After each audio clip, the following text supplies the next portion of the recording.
Good morning, good afternoon, good evening, good night, good day to you, depending where you are in the world. It's our nighttime devotion. The devotional is called To Be Like Jesus. The title today, Control of Appetite to Begin in Childhood. The fear of the Lord is the beginning of knowledge, but fools despise wisdom and instruction. And that's Proverbs 1 verse 7. Not only has disease been transmitted from generation to generation, but parents bequeath to their children their own wrong habits, their perverted appetites, and corrupt passions. Men and women are slow to learn wisdom from their history of the past. The strange absence of principle that characterizes the present generation, the disregard of the laws of life and health, is astonishing. Although a knowledge of these things can be readily obtained, a deplorable ignorance prevails. With the majority, the principal anxiety is, what shall I eat? What shall I drink? And wherewithal shall I be clothed? Notwithstanding all that has been said and written upon the importance of health and the means to preserve it, appetite is the great law which governs men and women generally. What can be done to stay the tide of disease and crime that is sweeping our race down to ruin and to death? As the great cause of the evil is to be found in the indulgence of appetite and passion, so the first and great work of reform must be to learn and to practice the lessons of temperance and self-control. To effect a permanent change for the better in society, the education of the masses must begin in early life. The habits formed in childhood and youth, the tastes acquired, the self-control gained, the principles inculcated from the cradle are almost certain to determine the future of this man or woman. The crime and corruption occasioned by intemperance and lax morals might be prevented by the proper training in the youth. One of the greatest aids in perfecting pure and noble characters in the young, strengthening them to control appetite and refrain from debasing excesses, is sound physical health.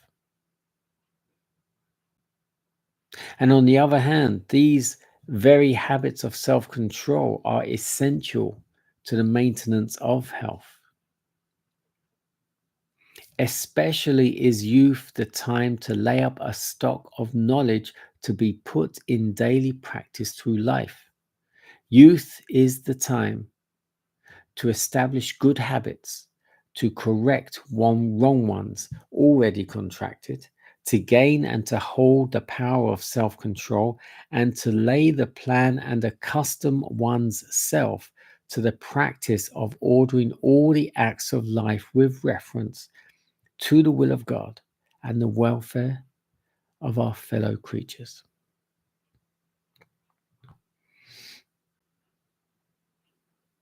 Control of appetite to begin in childhood. And it's all summed up in this one sentence.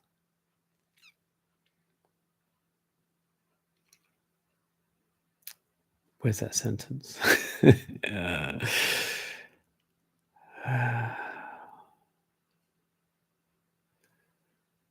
um,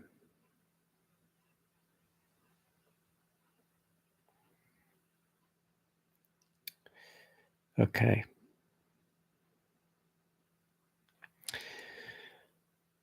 So what shall I eat? What shall I drink? What shall I wear? And it says it in the Bible that does God not feed the birds?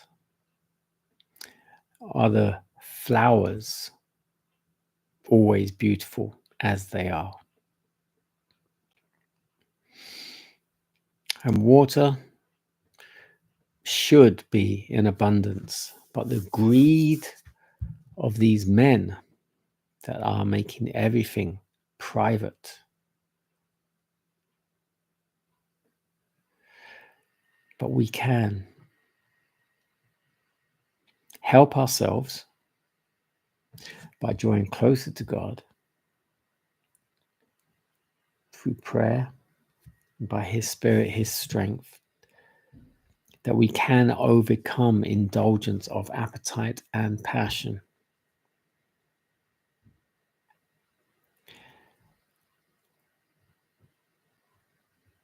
As the great cause of evil is to be found in the indulgence of appetite and passion, so the first great work of reform must be to learn and practice the lessons of temperance and self-control.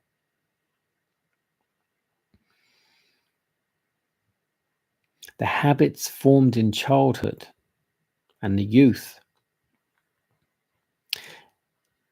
the habits they get from their parents, the tastes acquired, the self-control gained or not gained, the self-control they should gain. All this starts in the womb. It starts in the womb. And it then becomes, how can I say, confirmed,